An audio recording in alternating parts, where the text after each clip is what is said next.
Xoş gördük dəyərli müəllimlər. Ümumrespublika fizika seminarı xüsusi buraxılış 2-ni sizə təqdim edirik. Bu buraxılışda əsasən Lorentz qüvvəsinin istiqaməti və onunla bağlı incəliklərə toxunacağıq. Start verək. Birinci növbədə mən Lorentz qüvvəsinin istiqamətinin tapılma qaydasını izah edəcəm. Qayda eyni ilə amper qüvvəsinin istiqamətinin tapılmasına uyğundur. Belə ki, son əlimizi maqnit sahəsində açırıq. B vektoru, maqnit sahəsinin B vektoru ovcumuza daxil olur. B vektoru ovcumuza daxil olur. Daxil oldu mu? Nə gözəl. Və uzadılmış 4 barmaq. Amperi xatırlayırıq bundan əvvəlki xüsusi buraxılışda. Nə demişdik? Amperdə 4 barmaq cərəyanı göstərir. Burada isə sürəti göstərir. Müsbət yüklü zərrəcinin sürətini göstərir. Və baş barmaq Lorentzi göstərir. Deməli, qısa əlimi açdım. B vektoru əlimə daxil oldu. B vektoru əlimə daxil oldu. B vektoru əlimə daxil oldu. B vektoru əlimə daxil oldu. Ovcuma daxil oldu. Uzadılmış 4 barmaq müxtəlif hallarda müsbət yüklü zərrəcinin sürətini göstərdi. Baş barmaq da Lorentzi göstərdi. Yəni işin məntiqi budur. İndi gəlin konkret istiqamətlərə fikir verək. Bax, buna fikir verək. Siz ancaq mənim sol əlimə fikir verin, çünki bütün iş bunun üzərindədir. Deməli, B vektoru aşağıya minəm. Mən ovcuma açmalıyam ki, deməli, nə olsun? Fikir verirsiniz, buradakı B vektoru ovcuma daxil olsun. O oldu. 4 barmaq, uzadılmış 4 barmaq zərrəciyin sürətinin istiqamətini göstərir. Deməli, 4 barmaq V-nin istiqamətini göstərməlidir. 4 barmaq nəyə göstərməlidir? V-nin istiqamətini göstərməlidir. V-nin istiqamətini. Aydındır mı? 4 barmaq V-nin istiqamətini göstərməlidir. Deməli, B vektoru ovcuma daxil oldu. 4 barmaq V-nin istiqamətini göstərdi. Zərrəciyin sürətinin istiqamətini göstərdi. Təbii ki, burada zərrəcik müsbət yüklüdür. Bu, biz şərtli qoyuruq. Və baş barmaq, fikir verin, səhifə müstəvisinə daxil oldu. Baş barmaq nə oldu? Səhifə müstəvisinə daxil oldu. Səhifə müstəvisinə daxil oldu nə deməkdir? Yəni, bizdən səhifəyə doğru yönəldi. Bizdən səhifə müstəvisinə doğru yönəldi. Yəni, X-lə işarə edə bilərik. Onda Lorentz qüvvəsi X-lə işarə olunmalıdır burada. Bir daha, B vektoru ovcumuza daxil oldu. Uzadılmış 4 barmaq müsbət yüklü zərrəcinin sürətini göstərdi və baş barmaq Lorentz qüvvəsinin istiqamətini göstərdi. Bax, bu şəkildə. Keçək ikinciyə. İkincidə də B vektoru sola doğru yönəlir. Mən nə etməliyəm? Mən bu şəkildə qalmalıyam. B vektoru ovcuma daxil olmalıdır, sol əlimə. Sol ovcuma daxil olmalıdır. Uzadılmış 4 barmaq müsbət yüklü zərrəciyin sürətinin istiqamətini göstərməlidir və bu zaman baş barmaq sizə doğru yönəlir. Yəni, şəkildən, səhifədən bizə doğru yönəlir. Yəni, nöqtə ilə Lorentz qüvvəsi nöqtə ilə göstəriləcəkdir. Keçək üçüncüyə. Yenə burada B vektoru ovcuma daxil olmalıdır. B vektoru ovcuma daxil olmalıdır. Uzadılmış 4 barmaq müsbət yüklü zərrəciyin sürətinin istiqamətini verməlidir. Deməli, sürət aşağıdır deyə mən də 4 barmağımı aşağı qoymalıyam. Bu zaman baş barmaq sizə doğru, bizə doğru gəlir. Deməli, baş barmaq bizə doğru gəlirsə, deməli, səhifədən bizə doğru yönəlməlidir. Deməli, ovcuma daxil oldu B vektorları. 4 barmaq cərəyanı göstərdi. Baş barmaq da sizə doğru, bizə doğru yönəldi. Yəni, Lorentz qüvvəsi səhifədən bizə doğru, səhifə müstəvisindən bizə doğru yönəlmişdir. Yəni, nöqtə ilə göstərilirlər. Dördüncü şəkildə, bu şəkildə fikir veririk. B vektoru ovcumuza daxil olur. B vektoru ovcumuza daxil olur. Uzadılmış 4 barmaq. Yenə müsbət yükün. Burada bütün yüklər müsbətdir ilk halda. Yenə müsbət yükün hərəkət istiqamətindədir. V soladır. Deməli, B ovcuma daxil oldu. 4 barmaq soladır. Müsbət yükün hərəkət istiqamətindədir. Baş barmaq səhifə müstəvisinə daxil olur. Yəni, bizdən səhifəyə doğru. Yəni, X ilə göstərilir. Keçək digərinə. Digərində də fikir verin diqqətlə. B vektoru yuxarıya doğru olur. Deməli, mən əlimi açmalıyam. B vektoru mənim ovcuma daxil olmalıdır. Sol əlimdən söhbət gedir. Həm amper, həm də Lorentz sol əlimdən tapılır. B vektoru sol əlimin ovcuna daxil olmalıdır. Nə gözəl. Uzadılmış 4 barmaq müsbət yüklü zərrəcinin sürətini göstərməlidir ki, sürətin yerinə X yazılır. X nədir? Səhifəyə daxil olur. Deməli, B vektoru ovcuma daxil oldu. 4 barmaq da səhifəyə daxil olmalıdır. Niyə Rabi müəllim 4 barmaq səhifəyə daxil oldu? Çünki V X-dir. X nədir? Səhifəyə daxil olur. Yəni, zərrəciyin sürəti belə səhifəyə daxil olur. Zərrəcik belə hərəkət edir. O zaman 4 barmaq səhifə müstəvisinə daxil olarsa, baş barmaq sağa yönəlir. Yəni, Lorentz qüvvəsi sağa yönəlmişdir. Düzdürmü? Axırıncını da bir 3 saniyə özünüz fikirləşin. Bir 4 saniyə özünüz fikirləşin. Sonra mən deyim ki, necə tapa biləcəyik. Baxın diqqətlə, axırıncıda. Sol əlimə fikir verin. Sadəcə sol əlimə. mənim B vektoru sol əlimin ovucuna daxil olur, qoy olsun. 4 barmaq zərrəcinin sürətini göstərməlidir. Fikir verin, sürətin yerinə nöqtədir. Bu nə deməkdir? Zərrəcik bax bu istiqamətə hərəkət edir. Elə bir lövhədən çıxıb sizə sarı gəlir. Onda zərrəcinin sürəti sizə doğrudur. Onda 4 barmaqla sürəti göstərdiyi üçün müsbət yüklə hərəkətdə. Burada bütün yüklər müsbətdir. İndi mənfidən də danışacağıq. 4 barmaq sizə doğru gəlir, yəni zərrəcinin sürəti sizə doğru yönəlib, baş barmaq yuxarıya. Yəni Lorentz qüvvəsi yuxarıya yönəlmişdir. Əla. Növbəti bir tapşırıqda bunu öyrənək. Baxın, yenə də bütün yüklər müsbətdir, hər iki mənfiyə baxmıram. Burada, bayaq demişdik, nöqtə gördük qapaz. Onu məndən sadə bir cümlə ilə qəbul edin. Çünki nöqtə səhifədən sənə doğru yönələn B vektoru deməkdir. Səhifədən sənə doğru B vektoru yönəlibsə, o sənin ovucuğa girməsi üçün düşün ki, buradan bir vektor gəlir. Buradan bir vektor gəlirsə, onu qarşılamalısın. Bir sözlə qapaz. Belə qətiyyətdə qalır. Vəssalam, qapazı qoydum B vektoruna. Uzadılmış 4 barmaq sürət istiqamətindədir. Müsbət yüklü zərrəcikdən söhbət gedir. Uzadılmış 4 barmaq sürət istiqamətindədir. Baş barmaq Lorentz qüvvəsini göstərir. Deməli, Lorentz qüvvəsi sağa yönəlmişdir. Növbəti tapşırığa baxaq. X-də əlimizi açırdıq belə. Çünki X nə deməkdir? Səhifə müstəvisinə gələn bir vektordur. Səhifə müstəvisinə gələn vektorun səhifəyə perpendikulyar daxil olan vektoru qarşılamaq üçün mən ovucumu belə qoymalıyım. Tamam. 4 barmaq müsbət yüklü zərrəcinin sürətini göstərir. 4 barmaq V-ni göstərir. Baş barmaq sola. Onda Lorentz qüvvəsi sola yönələcəkdir. Buna baxaq. Qapaz B-yə qapaz. 4 barmaq V-yə. Çünki müsbət yüklü zərrəcinin istiqamətində olmalıdır. 4 barmaq sürətin istiqamətində. Mənim qapazı qoydum. 4 barmağı V-yə qoydum. Baş barmaq yuxarıya. Vəssalam. Lorentz yuxarıya yönəlmişdir. Buna baxaq. X əlimizi buzun qoyuruq. Müsbət yüklü zərrəcikdən söhbət gedir. 4 barmaq sürət istiqamətində olmalıdır. V istiqamətində olmalıdır. 4 barmaq sürət istiqamətində olarkən baş barmaq Lorentz qüvvəsinin istiqamətini göstərəcəkdir. Əla. Keçək bura. Yenə də əlimizi açırıq. 4 barmaq V, yəni müsbət yüklü zərrəciyin sürətinin istiqamətində olmalıdır. Baş barmaq da yuxarıdır. Yəni Lorentz qüvvəsi yuxarıya yönəlmişdir. Bir neçə onlarla nümunədə bunu sizə izah etməyə çalışdım. İndi isə müəllimlər sual. Bəs mənfi yük rastımıza çıxsa nə edəcəyik? Mənfi yük rastımıza çıxsa bir dənə elementi yadda saxla. Bunun çox yolu var. Kimlərsə sağ ələ üstünlük verir, kimlərsə bilmirəm hansısa bir driyok eləyir. Amma yaxşı olar ki, elmi cəhətdən belə yadda saxlayaq. Əgər bu yüklər mənfi olmuş olsa, təbii ki, cavabda tam tərsinə olacaq. Yuxarı yox, aşağı olacaq, sağa yox, sola olacaq. Elmi cəhətdən belə bir metodika istifadə edirik ki, yük mənfi olsa, 4 barmağı sürət istiqamətində deyil, sürətin əksinə qoy.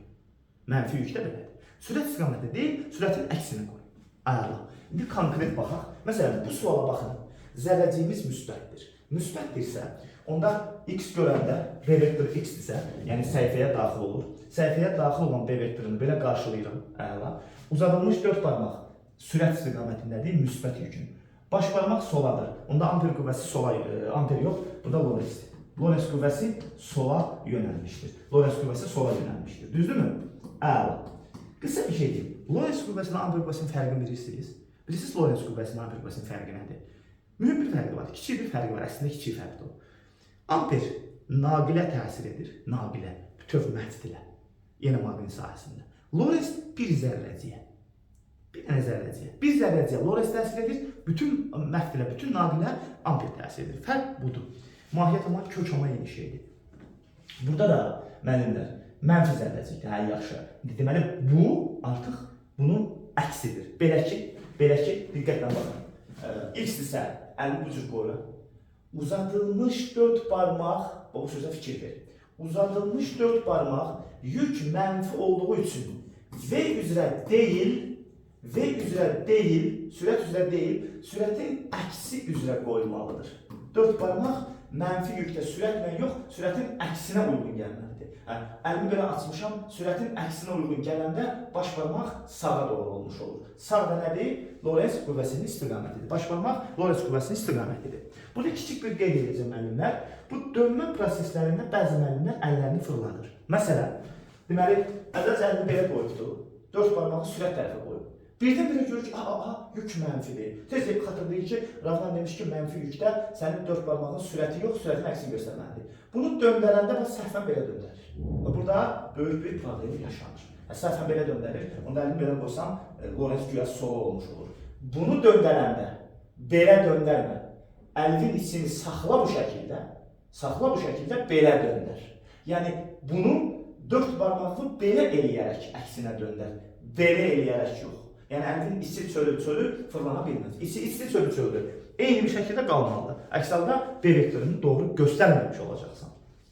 Əla. Lorenz qüvvəsi deməli indi bir xüsusi hala baxırıq. Xüsusi hal nədir? Rəğm müəllim, gəlin bu sualda, bu bir sualında Lorenz qüvvəsi istiqamətini təyin edirik. Yaxşı edək. Əlimizi açırıq, tutaq ki, zərrəciyimiz müsbət yüklüdür.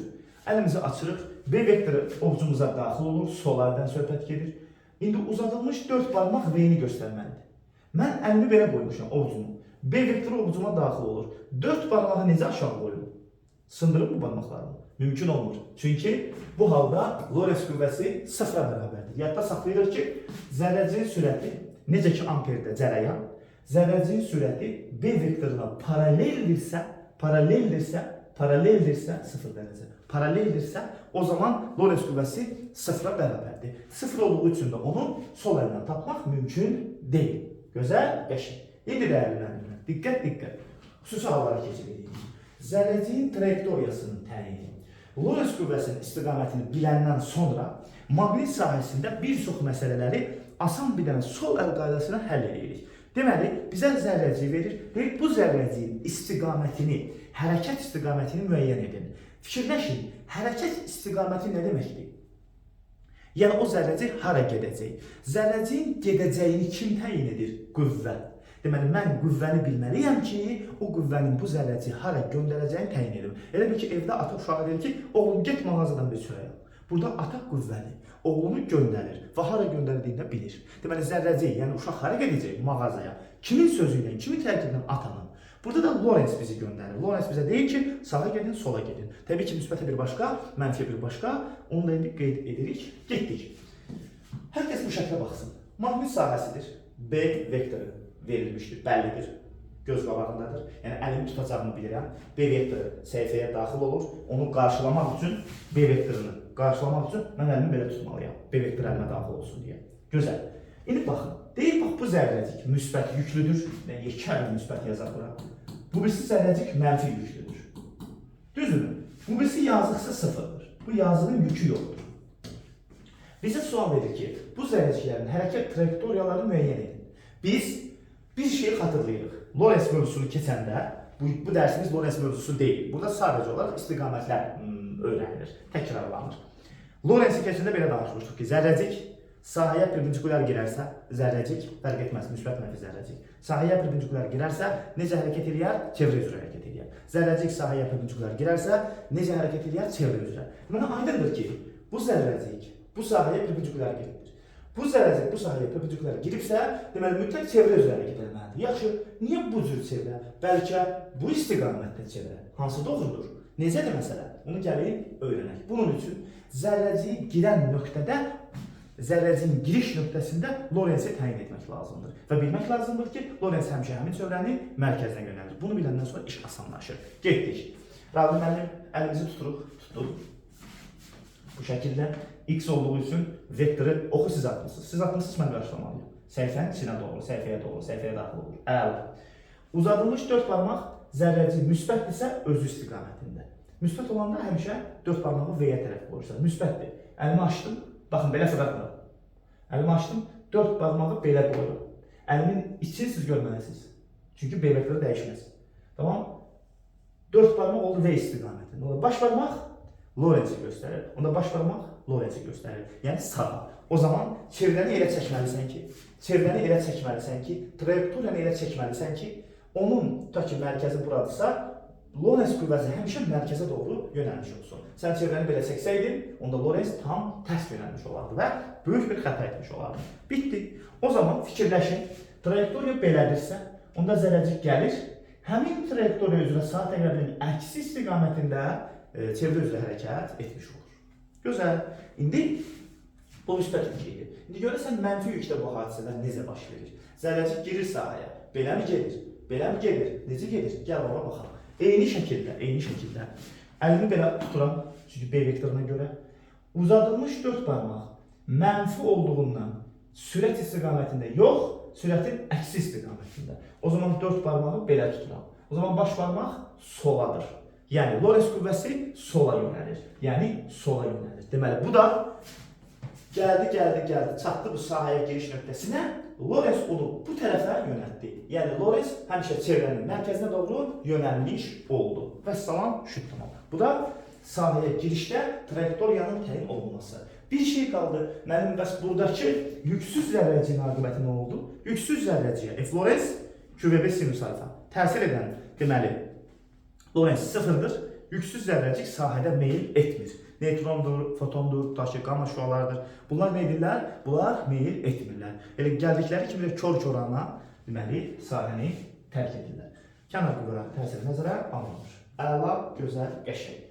İndi müəllimlər gözəl bir məqam gəldi. Deyir, trayektoriyasına əsasən yükünün işarəsini təyin et. İşə bax ha. Bayaq bundan əvvəl yükə əsasən müsbət var idi, mənfi var idi, sıfır var idi. Yükə əsasən trayektoriyanın formasını təyin etdik. Yəni hansı istiqamətə getdi, sağa təqrəbi, sağa təqrəbi, əksi. İndi deyir ki, sənə mən verirəm trayektoriyanı. Məsələn, tutaq ki, konkret trayektoriya bəllidir. Bu trayektoriya əsasında sən tap görüm zərrəcik müsbətdir, yoxsa zərrəcik mənfidir. Bunu da tapmaq üçün bir dənə ipucu var. Sol əli tətbiq edəcəm, sol əl qaydasını tətbiq edəcəm. Sol əl qaydasını tətbiq edərkən, əgər sürət 4 barmaqla üst-üstə düşsə, V ilə 4 barmaq üst-üstə düşsə, bu müsbət zərrəcikdir. Yox, 4 barmaq sürətin əksi istiqamətində olsa, bu mənfi yüklü zərrəcikdir. Yəni metodika bundan ibarətdir. Burada çətin bir şey yoxdur. Qısa təkrar, əgər 4 barmaq V üzrə olsa, zərrəciyimiz müsbətdir. 4 barmaq V-nin əksi üzrə olsa, zərrəciyimiz yoldaşlar mənfidir. Birinci suala fikir verin. Deməli, burada bir zərrəcikdən danışır. Amma mən bu zərrəciyin yükünü bilmirəm. Bunun müsbət mi, mənfi mi olduğundan xəbərdar deyiləm. Mənə sualda buyurulur ki, tap görün bu zərrəciyin deməli, yükü mənfi yoxsa müsbətdir. İdeyam nədir? Sol əldən istifadə edəcəm. Əvvəla, hazır B vektoru var. B vektoru hazırdır. Rağmen B vektoruna uyğun əlinizi tutun. Bundan sonra nöqtə gördüm qapaz, X gördüm əlimi aç. Da çox fikirləşmir. X görmüşəmsə əlimi açacağım. Nöqtə görsəydim qapaz olardı. Əlimi açdım. Tutaq ki, buna baxaq. Bir yerə baxmalıyam da konkret bu nöqtəyə baxaq. Məsələn, B nöqtəsinə baxaq. Rağmen baş barmaq həmişə Lorentzi göstərir. Lorentzdəki həmişə mərkəzə yönəlir. Tutaq ki, sizə hər hansı bir imtahanda bu qırmızı vektorları çəkməyə də bilər. Qırmızı vektorları çəkməyə də bilər. Ay müəllim, onda hardan biləcək ki, Lorentz hardadır? Lorentz həmişə mərkəzədir. Verilmiş yerdən, verilmiş nöqtədən həmişə mərkəzədir. Yəni Lorentzi axtarası deyilsən, Lorentz hazırdır. Bunu verməsə belə, F Lorentzi verməsə belə, sən zaten bilirsən ki, Lorentz həmişə mərkəzədir. O zaman diqqət, X, əlimi X-ə uyğun tuturam mövzumu. Siz elə bir ox atmışsınız, B vektoru budur, səhifəyə daxil olur. Baş barmaq Lorentzi göstərir. İndi son məqam. Baş barmaq Lorentzi göstərəndə 4 barmaq V ilə üst-üstə düşürmü? V ilə üst-üstə düşürmü? Düşür. Düşürsə, deməli bu zərrəciyimiz müsbət zərrəcikdir və belə saat təqrəbinin əksi istiqamətində fırlanmış olur. Bu zərrəciyimiz müsbət yüklü zərrəcikdir. Müsbət yüklü zərrəcikdir. Əla. Birdən düşməsəydi, təbii ki, tərsinə olmuş olsaydı, bunda bu zərrəciyimiz mənfi yüklü zərrəcik olmuş olacaqdır. Yəni, əsaslı şəkildə 4 barmağın işarəsini, istiqamətini təyin edirsən. Əgər 4 barmaq, sənin 4 barmağın elə yönəlsə ki, bu şəkildəki kimi, əlimi açdım, Lorentz mərkəzə 4 barmaqla V üst-üstə düşdü. Onda bu, müsbət yüklü zərrəcikdir. Üst-üstə düşməsə, 4 barmaq belə alınsa, V belə, onda zərrəcik mənfi yüklü zərrəcikdir. O da ikinci bir məsələdə verəcək. Əla. İndi daha, deməli, biraz da məsələləri genişləndirək. Eyni bir maqnit sahəsində 3 fərqli zərrəciyin hərəkət trayektoriyası var. Deməli, bu zərrəcik sahəyə daxil olur. Bu şəkildə hərəkət edir. Amma bilmirəm, müsbət yoxsa mənfidir. Bilmirəm. Tanımıram zərrəciyi. Bunu tanıyıram. Çünki düz və düz gedirsə, deməli, bu yüksüz zərrəcikdir. Burada çox düşünməyə ehtiyac yoxdur. Bu birisi zərrəcik sahəyə girərək bu istiqamətdə hərəkət edir. Deyir, tapın görün A və S. İndi B-ni demirəm, çünki B zaten bəllidir. A və S zərrəcikləri müsbət yüklüdür, yoxsa mənfi yüklüdür. Hər hansı birindən başlayaq. Mən S-dən başlamaq istəyirəm. Gəlin C-dən başlayaq. Deməli, uşaqlar, müəllimlər, diqqətlə qulaq asın. Bunu kim dinləyirsə, bunu birbaşa beyninə həkk eləsin. Sol əl qaydasından əsasən 4 barmaqla V eyni olsa müsbətdir, əks olsa mənfidir. Getdik. Deməli, zərrəcik gəlir. Şəkilə əsasən belə bir dövr edir. Hazırdır. Şəkil hazırdır. Hər kəs başa düşür ki, zərrəcik bura gələrkən Lorenzonu çevrənin mərkəzinə yönəldir. Çünki Lorenz həmişə çevrənin mərkəzinə yönəldir. Əla. Onda B vektoru x-dir. Onda əlini belə açacaq. Baş barmağı, diqqətlə baxın. Baş barmağı Lorenz istiqamətinə qoyacam. Bax, belə olur da şəkil, belə. Baş barmaq Lorenz istiqamətində olduqda, 4 barmaq hara gəldi? Sola. Onda sənin 4 barmağın sola yönəldi. Sola yönəldi 4 barmağın. 4 barmağın sol tərəfə yönəlmiş oldu. Bax, x-ə görə əlimizi açdıq, sol əldən söhbət gedir. Baş barmaq F-ə doğru yönəldi, onda 4 barmaq da sola tərəf yönəldi. Sol istiqamətə. Amma sürət sağadır. Onda V və 4 barmaq, V ilə 4 barmaq bir-birinin əksinədir. Əksinədirsə, onda bizim bu zərrəciyimiz mənfi yüklüdür. Bu zərrəciyimiz necə yüklüdür? Mənfi yüklüdür. Bəs görəsən A necə yüklüdür? Eyni şeyi A-da da eləyirik. Deməli, x olduğu üçün B vektoru x ilə təsvir olunur. Əlimizi açırıq. Baş barmaq Lorenz qüvvəsinin istiqamətində yönəlir. Baş barmaq Lorenzi göstərir. 4 barmaq sağa olur. 4 barmaq sağa olur. 4 barmaq buradan çəkirsən. 4 barmaq sağa olur. Vəssalam. Sürət də sağa, 4 barmaq da sağa. 4 barmaq V istiqamətindədir. Deməli, zərrəciyimiz necədir? Zərrəciyimiz müsbət yüklü zərrəcikdir. Deməli, 4 barmaqla V vektoru, sürət vektoru eyni istiqamətdədirsə bu zərrəcik müsbət, əks isə mənfidir. Bunun daha şifahi, daha rahat yolu var. Məsələn, mənfidə sağ əl istifadə edə falan. Amma onlar elmi olmadığı üçün onların adını çəkmir. Yaxşı, indi maqnetin qütbləri arasında zərrəciyin hərəkəti. Biz zərrəciyi salmışıq maqnetin qütblərinin arasına. Zərrəciyi hara salmışıq? Zərrəciyi salmışıq maqnetin qütblərinin arasına. Zaten elə maqnit sahəsidir. Burada bir dənə əsas məsələ. Sən bilməlisən ki, N-dən S-ə doğru B vektoru necə yönəlir? Daha dəqiq desək, B vektoru necə yönəlir? N-dən S-ə doğru. Avtomatik olaraq N-dən S-ə doğru B vektorunun yönəldiyini bilirsən, o zaman əlimizi elə qoyuruq ki, sol əlimizi N-dən S-ə doğru gələn vektor ovucumuza daxil olsun. N-dən S-ə doğru gələn B vektoru ovucumuza daxil oldu mu? Oldu. Diqqət! Hansı yükdən söhbət gedir? Müsbət. 4 barmağımı müsbət yükün sürəti istiqamətinə yönəl. O zaman əlimi belə saxlamaq şərti ilə birdən-birə belə eləməyim. Olmaz. Əlimi belə qoymuşam. B vektoru ovucuma daxil olur. Yavaş-yavaş səmti dəyişmədən sadəcə 4 barmağımı V tərəfə yönəl. Axı V aşağıdır. Sən də onda səmti dəyişmədən B vektoru ovucuma daxil olsun deyə, bax B vektorudur, bax B vektorudur. B vektoru ovucuma daxil olsun deyə, əlinizi belə saxla. 4 barmaq olsun V. 4 barmaq olsun nə? 4 barmaq V, yəni sürət istiqamətində yönəlsin. O zaman baş barmaq sizə doğru yönəlir. Sizə doğru nə deməkdir? Nöqtə. Sizə doğru nöqtədir, sizdən səhifəyə doğru nədir? X-dir. Bir də fikir veririk, mənim B vektoru ovucumuza daxil oldu. B vektoru ovucumuza daxil oldu. Uzadılmış 4 barmaq müsbət yüklüdür deyə onun sürətini göstərdi. O zaman baş barmaq sizə doğru yönəldi. Yəni, Lorenz qüvvəsi nöqtə istiqamətindədir desin. Gəlin bura indi. Eyni məsələdir. Ya bunu eləməyək, bu təkrardır. Bunu eləyək. Deməli, B vektoru yuxarıyadır. Yuxarı istiqamətdədir. N-dən S-ə, N-dən S-ə. Onda əlimi açıram. B vektoru ovucumuza daxil oldu. B vektoru ovucumuza daxil oldu. Nə gözəl, nə gözəl, nə gözəl. Daxil oldu mu? Oldu. Sonrası var. Uzadılmış 4 barmaq mənfi yükün əksinə. Mənfi yüklü zərrəcik sürətinin əksinə. Hazır mənfi yük sağa gelir. Onda mən 4 barmağımı sola qoymalıyım. O zaman baş barmaq səhifəyə daxil olur. Səhifəyə daxil olur, yəni X üzrə yönəlir. Səhifəyə daxil olur, yəni X-lə göstərilir. Əla. Bunu da danışdıq. Sonra digər bir məsələdə düz naqilin sahəsində. Yəni maqnit sahəsindən söhbət gedir. Sadəcə bizim maqnit sahəsini yaradan mənbəyimiz düz naqildir. Düz naqilin sahəsində deyir, yükün hərəkətindən mənə danışın. Düz naqilin sahəsində yükün hərəkətindən danışın. Düz naqilin sahəsində yükün hərəkəti. Deməli, diqqət. Düz naqil. Yəni, hər hansı bir düz naqil. Bu mənim düz naqilim. Düzdür? Biz bundan əvvəlki seminarımızda nə dedik? Dedik, baş barmaq naqildəki cərəyanın istiqamətini göstərərkən, baş barmağın naqildəki cərəyanın istiqamətini göstərərkən, baş barmaq cərəyan Dört barmağın fırlaması da nəyi göstərir? B vektorunu. Və sonra qısaltma da edə bilərik. Yəni bunu da haşiyəyə çıxıram. Haşiyə budur ki, naqili tutaq ki, cərəyan bu istiqamətə keçirsə, baş barmaq cərəyanı göstərir. Onda dört barmağın bükülməsi B vektorunu təyin edir. O zaman mən dört barmağımı belə bükəndə, dört barmağın birinci daxil olur. Daxil olur, yəni X. Bu tərəf X alınır. Bu yandan isə, bu tərəfdən daxil oldu, əks tərəfdən çıxır. Baxın, əks tərəfdən çıxır. Onda bu tərəf nöqtə olur. Onda belə bir qısaltma eləyək, birbaşa yadımıza saxlayaq.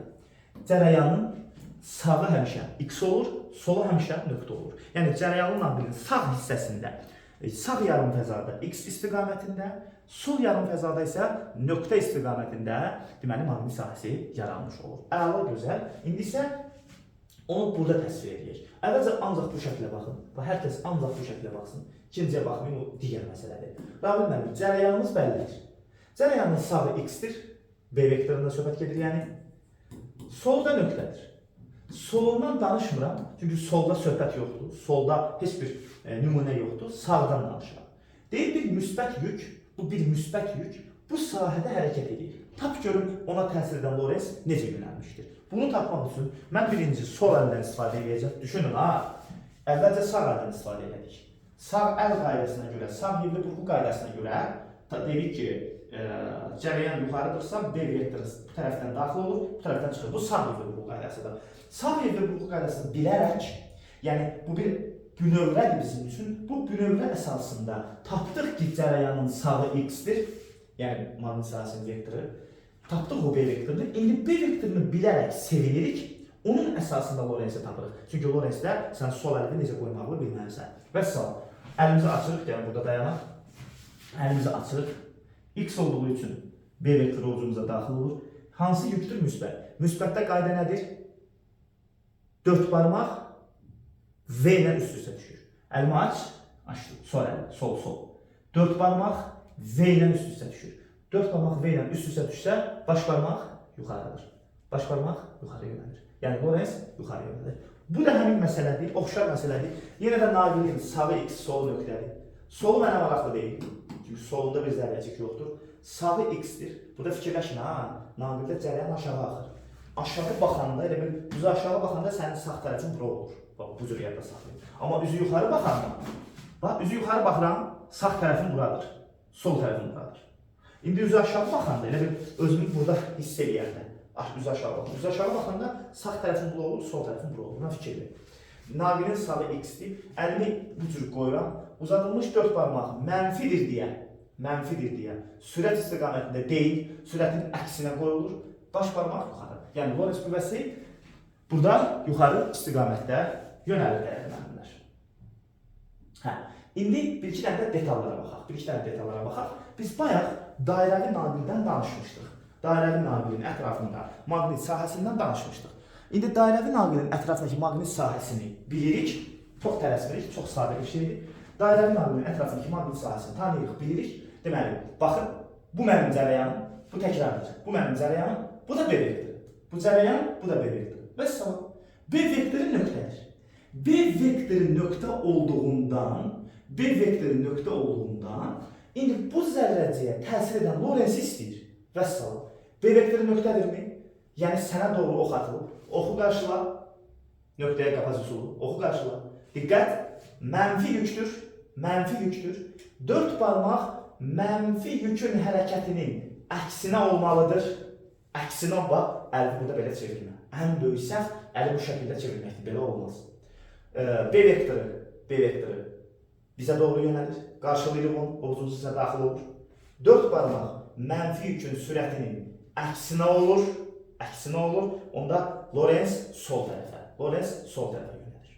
Burada deyim ki, xaricdə B vektoru X-dir. Onda əlimizi bu şəkildə qoyuruq. Uzadılmış dört barmaq mənfi zərrəcinin sürətinin əksinədir. Mənfi zərrəci yuxarı qalxır deyə mən dört barmağımı aşağı qoymalıyam və Lorentz hara yönəlir? Sağa yönəlir. Bu, dairəvi naqilin maqnit sahəsində, naqilin daxilində və xaricindəki maqnit sahəsində Lorentz qüvvəsinin istiqamətinin təyin olmasıdır. Burada da səhifəyə perpendikulyar naqilin ətrafındakı maqnit sahəsində. Deməli, naqil səhifəyə perpendikulyardır. Naqil səhifəyə perpendikulyardır. Perpendikulyar olduğu üçün fikir verin, B vektoru eyni şəkildə 4 barmaqla müvafiq yaranır və B vektorunu bilərək hər bir zərrəciyə təsir edən Lorenzi tapırsan. Məsələn, burada əldə edirəz ki, B vektoru ovucuma daxil olsun, o B vektoru ovucumuza daxil olsun, oldu. Uzadılmış 4 barmaq. Zərrəcik mənfidir deyə, onun əksinə yönəlir. Deməli, 4 barmaq aşağı yönəlir. O zaman baş barmaq sizə doğru. Onda bu zərrəciyə təsir edən Lorenz qüvvəsi sizə doğru yönəlir. Orada bir neçə nümunə var ki, hər birini müstəqil şəkildə taparaq necə yönəldiyini görə bilərsiniz. Məsələn, gəlin bura. Naqil necə yönəlir? Sizə doğru. Naqil sizə doğru yönəlirsə, onda 4 barmaq da sizə doğru yönəlir. Bu bizim B vektorumuzdur. Məsələn, müəllim, buradakı Lorenzi tapın.